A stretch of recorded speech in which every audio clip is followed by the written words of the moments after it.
All right, welcome back to Real Estate Bites. It is episode 106. I'm going to take a detour from our normal real estate talk here and talk a little bit about something heavier in response or in the wake of the Charlie Kirk assassination. I can't help myself. Now, listen, I didn't follow Charlie Kirk. I never saw any more of his material or his work more than, a clip here or there online. So I'm not very familiar with it, but what I can say is it's been very clear in the aftermath of what happened to this gentleman that the division and the hate and the anger in this nation it's frightening. And so I know what I believe is the only way to save this country from what's been going on. And before I tell you about what exactly that is, let me lead into how I came to this revelation. So I haven't had a drink in over 23 years because frankly, I sucked at it. I drank a lot as a young man and I wasn't any good at it. I screwed it up for myself and frankly, for a lot of people around me. And so, in the throes of that struggle, the last time that I bounced off rock bottom, I made a vow to myself and my dead mother that I was going to become a man that she and I could both be proud of. And so I got to work on that. And I decided that I needed to improve myself in every way possible. And I started this journey, and it started spiritually, and I began to explore my relationship with God and, whether that even was a thing and what it meant. And, I'm very happy to announce that I have found my relationship with God, that I have an unshakable faith, that I do believe that Jesus Christ is the Son and the Savior. Additionally, there was more things I needed to work on. I knew I needed to work on my health. I knew I needed to work on all kinds of stuff, right? So one of the things that I did early on was I also vowed to myself that I was only going to let people in my space who were going to challenge me to become a greater version of myself, whether that was spiritually, physically, financially, whatever it was. The only people who were going to get close to me were people who were going to help me become better as a man, as a husband, a father, as a human being, right? So this has taken me on so many different paths here in life, but physically, I work out consistently. I'm try to maintain my health.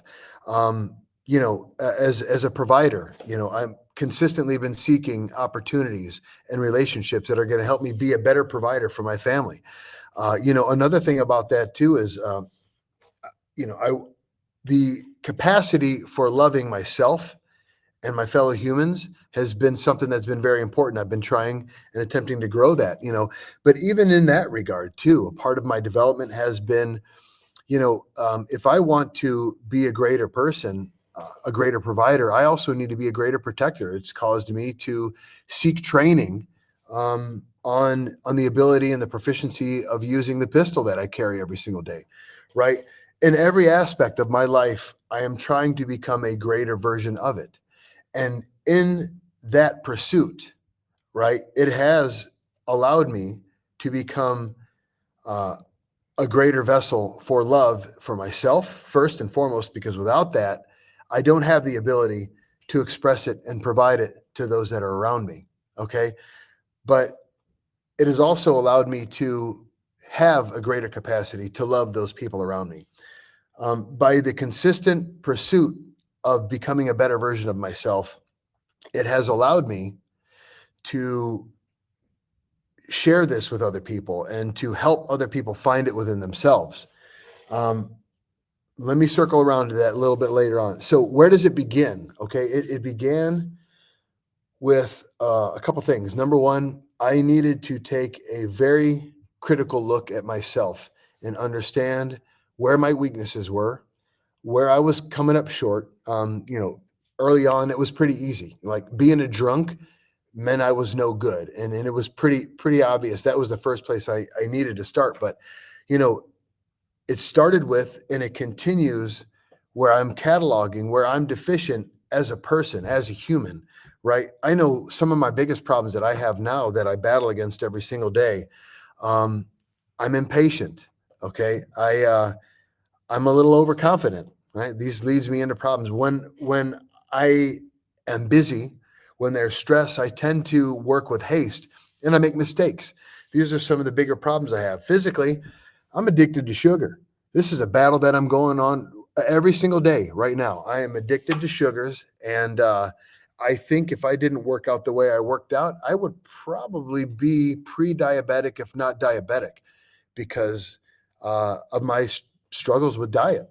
Um, you know, so being critical of myself, being critical of uh, the way I interact with people. Another problem that I have is I can be a little too dismissive of other people's concerns, of other people's problems that they have may have going on. If I feel like, I don't know, it's weak, or if I feel like it's not aligning with my belief system or something like that, these are things that I'm trying to work on all the time to become a better version of myself, right?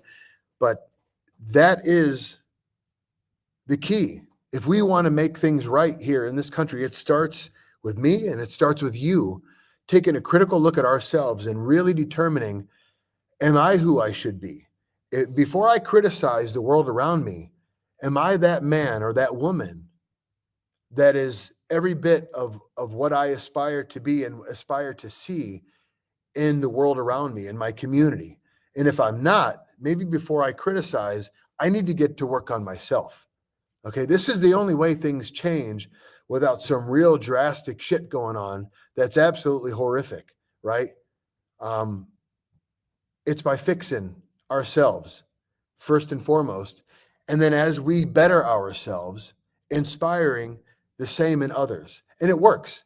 If you go about fixing you, other people will take note and they will begin to do the same thing because they're going to see the blessings that you create for yourself hand in hand working with God. They're going to see the positivity that you bring to your environment and the way that you can help people feel better about themselves.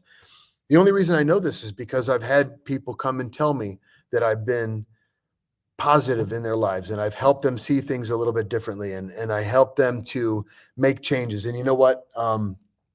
I can't take credit for it, right? Because the reality is I wasn't able to start working on me until I started seeking my relationship with God. And it's interesting because as I'm doing this here, and I'm watching the viewers come on and then log right back off, I can't help but think that, when you start telling people to be accountable, right? When you start telling people that it starts with them first, um, they're not interested in that message. That was the other big revelation. Not only did I have to take a critical look at who I was to see what I needed to fix, the biggest revelation was that it's my responsibility, my happiness, my peace of mind, my success. I That's all on me. I got nobody else to blame if I can't achieve it. I got nobody else to look for to provide it for me. It's all on me. It's on me. It's about my mindset and about my approach to life and the things that I'm doing. Okay? It's all on me. The reason I carry is because I have no expectation that if I'm confronted with some evilness, that somebody else is going to come in and be able to fix it and save the situation. That if I'm not man enough to address it, well, shame on me and I'll be damned, right? It's on me. It's on you to become greater version of ourselves and to spread that love and this message to the world around us and to demand it of ourselves and of the people around us, that we become greater version of ourselves. That's the only fix, guys. As always, take care of yourselves. Let's take care of one another. I love you, people. I'll see you next week.